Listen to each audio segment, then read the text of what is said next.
Assalamualaikum warahmatullahi wabarakatuh. Para pemirsa, sadap sapa dakwah penyuluh agama KUA Kecamatan Muara Temsi yang dimuliakan oleh Allah Subhanahu wa taala. Hari ini kita kembali berjumpa dalam kegiatan, dalam acara yakni Sapa Penyuluh.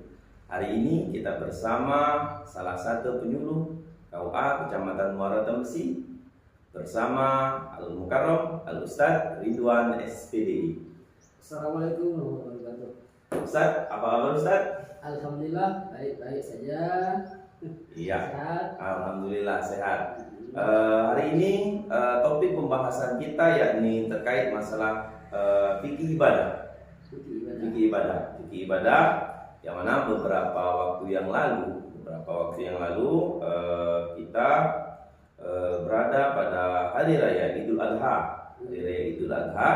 Hari ini kita akan membahas terkait masalah Idul Adha, kurban dan lain segala macamnya nanti bersama Ustadz Ridwan SPDI. Ustadz, pertama yang ingin kami tanyakan terkait masalah kurban, Ustadz ya. Terkait masalah kurban, kapan? Kapan Ustaz? Kapan waktu kurban itu sendiri? Kapan Ustaz? Waktunya Ustaz? Baik. Assalamualaikum warahmatullahi wabarakatuh. Waalaikumsalam warahmatullahi wabarakatuh. Alhamdulillah, syukurillah, la ilaha illallah, la haula wa la quwwata illa billah. Jadi masalah kurban itu masa pelaksanaannya. Masalah kurban itu semenjak setelah melaksanakan sholat Id Adha itu, kapanpun sampai waktu asar hari tasyrik yang ketiga yaitu tanggal 13 Zulhijjah. Jadi boleh dilaksanakan dalam kurun waktu 4 hari. 4 hari Ustaz. Berarti tidak harus setelah sholat Idul Adha Ustaz ya? Iya, dia tidak boleh sebelum sholat Idul Adha. Walaupun sholat Idul Adha itu di masing-masing tempat tidak sama. Tapi di pelaksanaan stasiunnya di situ, misalnya di daerah Kampung Baru sini, sholatnya jam 9, jadi setelah sholat jam 9. Iya, berarti setelah sholat Idul Adha itu Ustaz ya? Dan siapa saja Ustaz yang diwajibkan untuk melaksanakan kurban itu Ustaz? Melaksanakan kurban ini memang kalau kita rujuk kepada surah Al-Kautsar itu kan amar itu perintah Ustaz.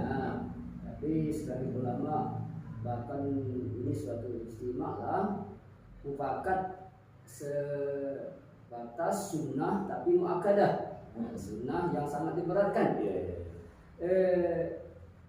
Tapi di dalam satu hadis Rasulullah mengatakan maka sa'atan kalau menjoh malayak sabana musallana. Itu ancamannya cukup tegas. Kalau kita sudah punya kesempatan, sudah punya kemampuan, tapi tidak melaksanakannya, Rasulullah melarang mendekati musallanya, tempat sholatnya. Tapi bahasa Indonesia itu semacam benci lah pada hal tersebut. Nah itu, jadi hukumnya itu sebatas itu kalau mazhabnya Syafi'i sunnah muakkadah. Sunnah muakkadah Ustaz ya. Berarti kategori mampu Ustaz ya. Mampu, tapi tidak melaksanakannya. Rasulullah membencinya dengan memberikan ramu-ramu jangan dekat tempat salatnya. Nah, jika melaksanakannya itu memang di daerah kita masing-masing tempat itu banyak salah kaprah. Prinsipnya kalau sudah pernah satu kali sudah, walaupun dia itu punya kelebihan terus setiap tahun di hari Idul Adha itu. Padahal itu lebih disunahkan setiap tahun bagi yang mampu. Itu saja. Iya. Ustaz, selanjutnya dalil barangkali Ustaz ya. Dalil terkait kurban ini Ustaz. Dalil terkait kurban. Mungkin ada di dalam Al-Quran atau di dalam hadis atau seperti apa Ustaz? Ya itu tadi yang telah disampaikan tadi, dalam surah Al-Kautsar itu ayat 2 yang beriringan dengan sholat. Fasolli bi rabbika wanhar. Ada sebagian ulama mengatakan itu sama dengan sholat, karena sholat itu diiringi dengan perintahnya berkorban. Berarti sholat itu punya wajib, berarti korban itu wajib kan? Cuma sebagian ulama, jadi kalau yang sebagian yang masyhur itu, yang utama itu sebatas sunnah muakkadah. Khawatir. Barangkali Ustaz bisa diceritakan sedikit kepada para jemaah kita yang menyaksikan nantinya video ini. Bisa diceritakan sedikit asal muasalnya Ustaz. Asal muasal dari peristiwa kurban ini sendiri Ustaz. Peristiwa kurban ini Ustaz. Seperti apa? Peristiwa kurban ini saya rasa itu setiap kaum muslim itu sedikit banyak paham lah. Iya. Itu rujukannya cerita Nabi Ismail waktu diperintahkan oleh Allah Subhanahu Wa Taala dan mimpi bapaknya yaitu Ibrahim menyembelih beliau. Yang waktu itu kan yang terjadi itu antara Nabi dengan Nabi. Iya. Tapi yang objeknya itu manusia, bukan Nabi yang nabinya objeknya Nabi, pelaksananya Nabi. Dan waktu itu yang tulus mereka lakukan dengan ini adalah perintah dari Allah Subhanahu wa Ta'ala. Ini juga semacam iktibar bagi kita bahwa walaupun sebuah mimpi tidak mestinya sebagai penghibur tidur tok, ada juga sebagai petunjuk atau sebagai ilham lah mungkin dari Allah Subhanahu wa Ta'ala untuk pada seorang pemimpin yang dimimpikan tersebut. Kita kenal dengan Nabi Ibrahim itu bermimpi pada malam yang disebut dengan tarwiyah. Bermimpi masih dalam keraguan. Nabi terakhir baru Arafahnya yang telah memahami bahwa mimpi itu bukan sekedar mimpi. Bukan sekedar bunga tidur. Memang benar-benar petunjuk perintah berarti ya. Jadi pasanganlah korban itu waktu itu yang kita kenal dengan hari Idul Adha. Jadi Nabi Ibrahim itu sudah jelas tanggal 9 Dzulhijjahnya. Tapi pasangannya karena dengan ini suatu kejadian yang mungkin bukan hal yang sepele, hal yang kecil kan, menyebabkan nyawa manusia. Putra yang tersayang yang sangat diidolakan kedatangan. Setelah datang dengan wajah yang tampan, yang stamina, lucu-lucunya, ada perintah untuk menyembelih. Jadi bukan langsung diputuskan. Jadi musyawarahnya mungkin lama, sengit lah. Antara mereka bertiga, Siti Hajar, ibundanya Ismail, dan bapaknya Ibrahim alaihissalam. Itu saja. Jadi pasangannya pada tanggal 10 Dzulhijjah itu. Tapi kenyataannya kan bukan disanakan disembelih kan Nabi Ismail hakikinya. Tapi diganti dengan domba yang langsung dibawa oleh Jibril itu. Ganti jenis. Maka itulah sampai sekarang peristiwa kurban itu. Berarti memang sebelumnya Nabi Ibrahim belum memiliki anak, Ustaz ya, belum memiliki anak, dan ketika anak itu tiba, doanya dikabulkan oleh Allah Subhanahu wa Ta'ala, malah disuruh untuk menyembelih gitu ya. Barangkali itu sebagai ujian apakah ikhlas atau tidak ya. Ikhlas atau tidaknya, kemudian lagi sebagai ujian, bukan sebagai ujian biasa, karena yang dimiliki satu-satu itulah baru. Kemudian lagi tidak banyak cadangan berarti Ustaz. Jadi kalau zaman sekarang ini banyak orang mengkorban, sudah punya lebih, sudah hasil mungkin pas hari lebaran itu cukup untuk satu ekor kambing, baru mau korban. Itu kan salah. Kalau Ismail cuma satu-satunya yang punya oleh bapaknya Ibrahim. Disuruh kurban dia lakukan. Iya. Walaupun nantinya Ketika perintah itu perintah langsung dari Allah Subhanahu wa taala, langsung gitu Ustaz. terus ikhlas pasrah akal. Nah, jadi perasaan sayang begitu ada pasti. Ada. Pasti. Soalnya anak yang ditunggu-tunggu Ustaz ya. Iya. Iya, kalau zaman sekarang ini saya yakin itu tidak sanggup. Tidak sanggup. Tidak sanggup. Mungkin kalau bisa ditukar dengan yang lain-lain mungkin lebih memilih untuk ditukar Ustaz ya.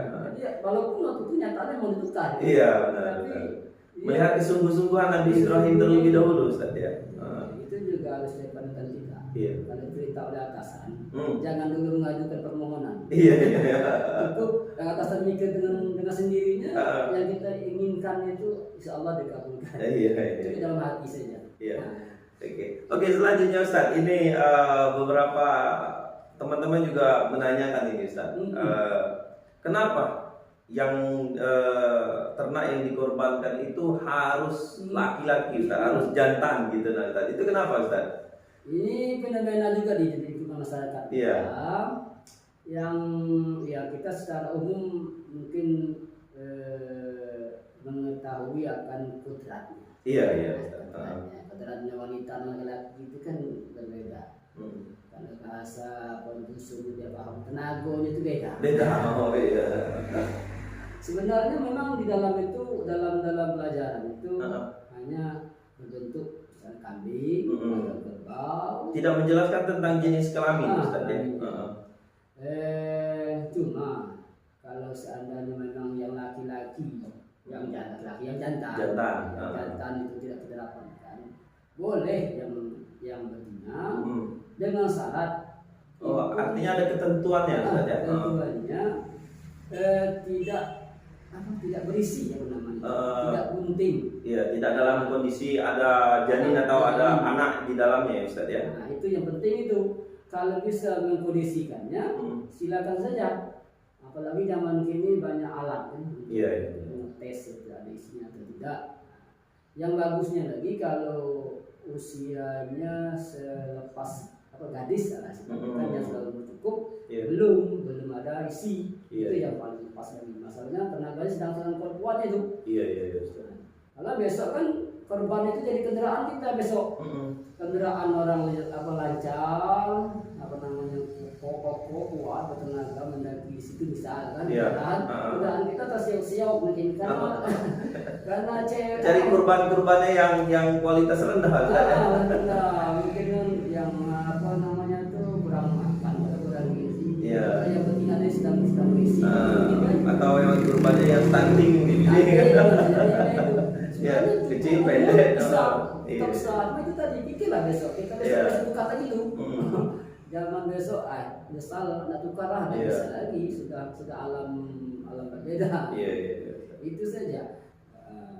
Kalau masyarakat kan umumnya cari yang jantan, yang kuat gitu ya. Artinya ada kekhawatiran ya. Itu keindahan dari hukum di dalam Islam barangkali Ustaz ya.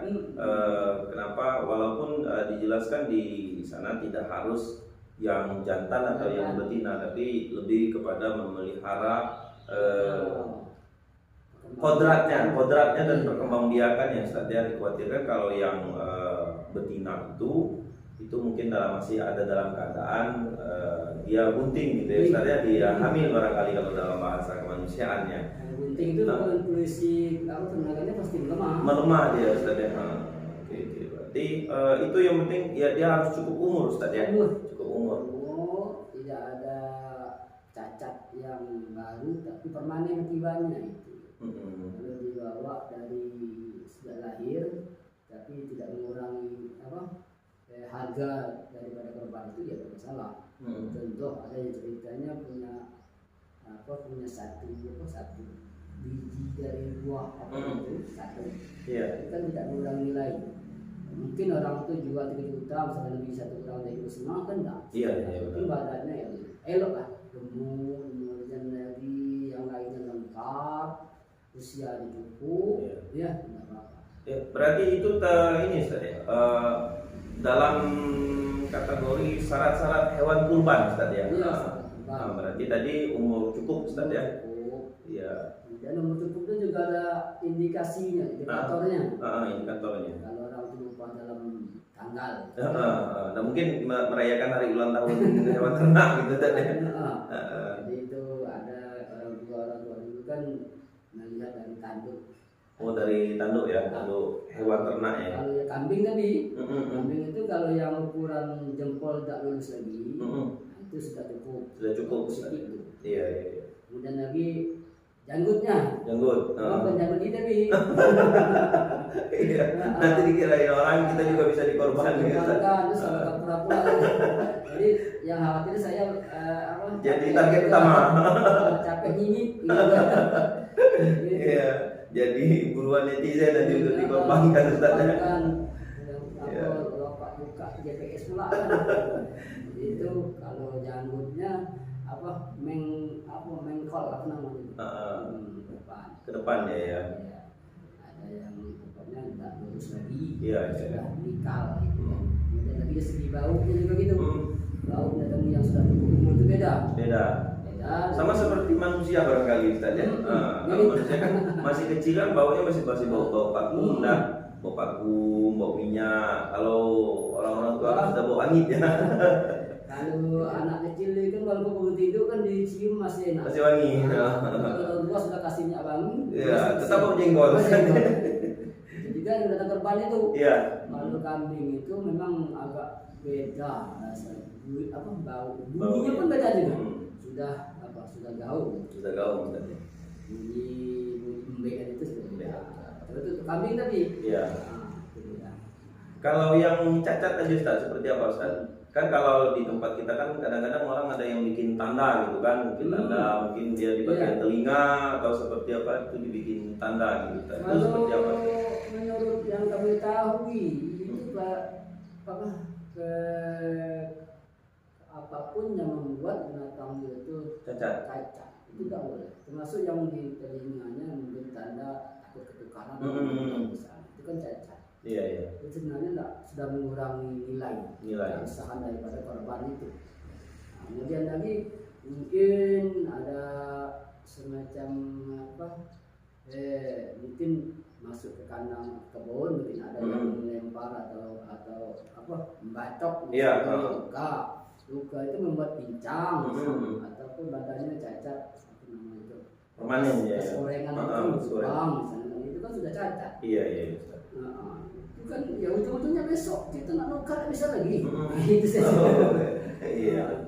Kecuali kalau kurbannya setiap hari, setiap tahun, ada banyak penggantinya barangkali ya. Tinggal kita ini kurang bagus. Yang ini itu masalah. Artinya gini Ustaz, berarti kurban itu tidak mesti satu kali dalam seumur hidup Ustaz ya. Artinya kalau selagi kita mampu di tahun yang akan datang kita laksanakan itu bisa Ustaz ya. Memang itu utamanya gitu. Kita kalau bisa boleh dikiaskan dengan orang yang jalan pintas menuju kekayaan. Mereka yang pengen kaya cepat itu kan sering mengadakan kesugihan. Itu kan ada korban itu. Iya. Ada tumbal. Semakin dia melaksanakan tumbal, disanakannya terus. Yang dituntutnya itu akan lancar datang. Iya. Tapi kalau sudah sudah semakin jarang ataupun dilaksanakannya otomatis stop. Iya. Jadi bukan kita menyamai itu dengannya rahmat Allah, bukan. Allah itu lebih daripada itu. Kalau kita lancar berkorban, apapun yang kita inginkan kita minta semakin lancar. Yakin? Yakin. Artinya tidak ada kerugian ketika manusia itu berbuat baik kepada Allah dan kepada sesama. Sangat banyak fadilahnya. Iya, jangankan korban, kita kasih hadiah sifat hadiah murni. Itu kan kita tahu dewek yang menjawab. Iya. Syukur, terima kasih, mudah-mudahan sehat, murah rezeki. Itu kan orang itu kan berfaedah. Dan terakhir Ustaz, barangkali hikmah. Barangkali para pemirsa nanti juga menjadi motivasi bagi mereka Ustaz untuk berkurban. Hikmah dari berkurban itu sendiri apa Ustaz? Hikmah berkurban itu kan istilahnya dua dua dua dua dua yang mendapat hikmah itu dua. Ya.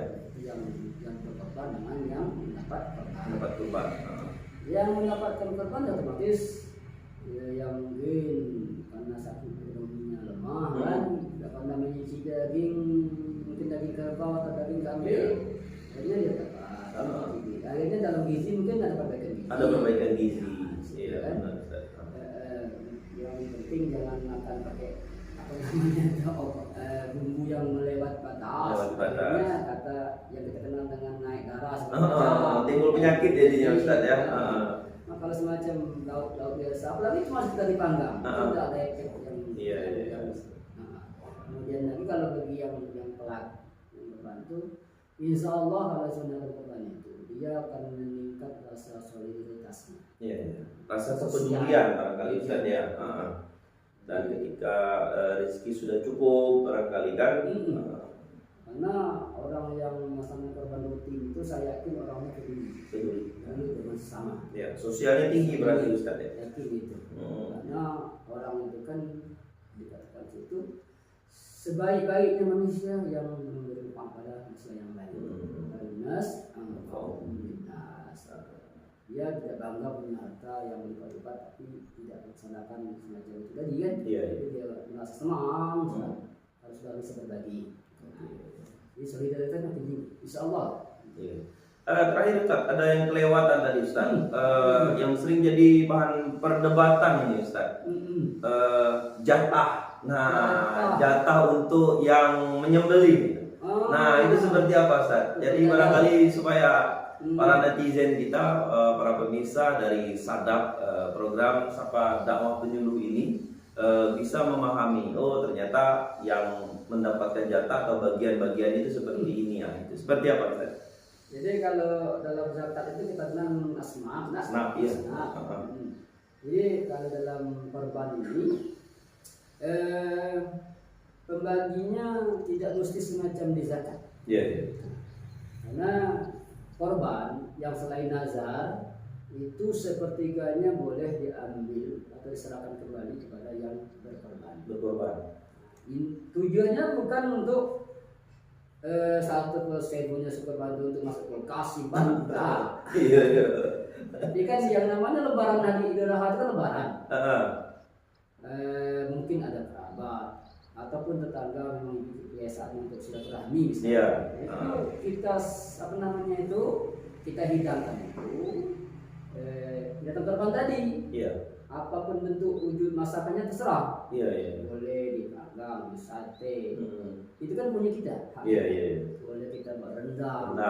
Atau cuma apa namanya itu? Masuk talang. Masuk talang itu jangan tinggal enteng itu makan borit itu.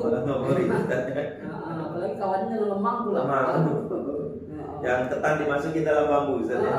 Kalau masak pakai amonium, dia masak pakai bumbu. Itu nikmat. Kalau orang lewat belakang tidak nampak, yakin saya. Apalagi kalau lewatnya jauh tidak nampak. Saking enak. Iya. Dan yang ini Ustaz, yang bagian untuk yang menyembelihnya Ustaz. Untuk menjaga. Iya, untuk yang bukan jaga. Itu kan biasanya ada kebiasaan ya Ustaz ya. Di beberapa tempat lah barangkali. Untuk yang tukang menyembelih itu jatahnya kepala gitu kan. Nah, itu seperti apa Ustaz? Itu apa emang dibenarkan atau seperti apa itu Ustaz? Itu tergantung kepada bagian. Kenapa tersebut bagian? Kalau misal yang punya korban itu tidak minta bagian lain. Iya. Asal persentasenya tidak boleh sepertiga, apapun boleh dia minta. Misal, kalau sepertiganya aku cuma minta kepala dan tangan sebelah, misal, itu sudah sepertiga dalam itu. Iya. Kemudian sudah dibalik sama yang punya korban. Yang lain kan yang panitia tuh. Iya. Nah, dia langsung kasih ke yang tukang jagal. Itu boleh. Iya. Boleh. Atas penghargaan barangkali ya. Itu upah lah. Upah. Karena sudah diambil oleh korban itu di atas sepertiganya dia. Iya. Nah, jadi kan tidak mengurangi 2/3 dari korban, sisa dari korban itu. Cuma kalau belum diambil apa-apa, masih dalam komplit utuh. Iya. Kita tahu kepalanya dikasih ke korban itu belum Belum abdol ya, belum sah. Belum jelas lah. Belum jelas. takutnya khawatir kakek yang si korban itu ngambil lagi jatah sepertiga, yang 2/3 dari punya tadi dia bawa, istilahnya itu kan berkurang. Sudah berkurang ya. Jadinya. Iya, iya. Gitu. Atau yang lebih bagus lagi itu penjagal itu yang punya korban siapkan memang betul-betul yang lain dari apa bentuk duit atau segala macam kan memang lain anggarannya. Iya, iya. Bukan anggaran yang itu. Iya, iya. Nah, khusus itu ya. Kalau jatah dari yang itu tidak boleh dilewai misalnya. Itu memang harus tegas itu. Harus tegas itu Ustaz ya. Oke, terakhir Ustaz barangkali pesan. Nah, ini pesan Ustaz, pesan untuk saudara-saudara kita yang memiliki kemampuan untuk berkurban. Jadi sekarang 2024 untuk 2025 nanti seperti apa Ustaz? Pesan untuk para netizen yang berada di luar sana Ustaz. Baik, bagi sekalian kaum muslim, baik itu muslimat, mungkin yang punya kemampuan berkorban, jangan sayang untuk berkorban. Yakin bahwa korban yang kita lakukan itu di sisi Allah Subhanahu wa taala sangat banyak fadilahnya. Allah kasih satu helai dalam tubuh di binatang korban itu 10 kebajikan. 10 kejahatan dihapus, 10 derajat diangkat. Kemudian lagi Allah jadikan yang kita korban itu kendaraan kita besok. Orang berjalan dalam masa itu kepanasan, berjalan kita di atas kendaraan. Enak, cepat, nyantai, tak tahu sampai, gitu kan? Yang penting terbawanya jangan yang standar. Yang penting lakukan korban itu datang yang terbaik, yang terbaik, iya. yang sayang, yang gemuk, yang elok, yang bertenaga, gitu kan? Yakin. Kemudian lagi Allah hapus akan dosa-dosa atau kesalahan kita. Tidak diserahkan korban itu.